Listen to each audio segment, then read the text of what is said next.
ඉන්නවද දන්නේ නැහැ නේ. දැන් ගියෝ. කොහෙද ගියේ? මේ යනවා තවනේ. අතන අර පොළොන්නට මෙහෙන් අපි හැරෙන්න දෙන්නේ.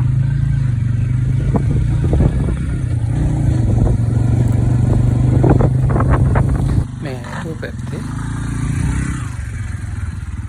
මේ විදිහට බලන්න කොයි.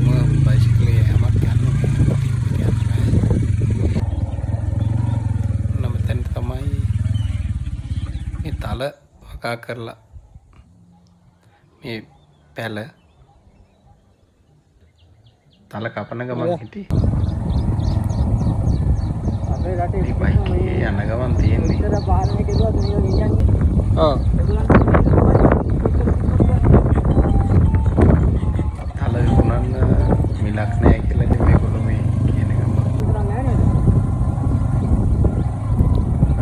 අපි ඔය ඉස්සර පාර ටිකක් යනකොට පාර අමාරු ඉස්සර වලවල් ඊට පස්සේ වැවක් ගාමින් එහෙම ගන්න පාර මේ මෙතනින් මේ හරි අවදානම් ඉතින් මෙතනින් ගන්නකොට මේක පාටම මේ වලක් එක්ක යනවා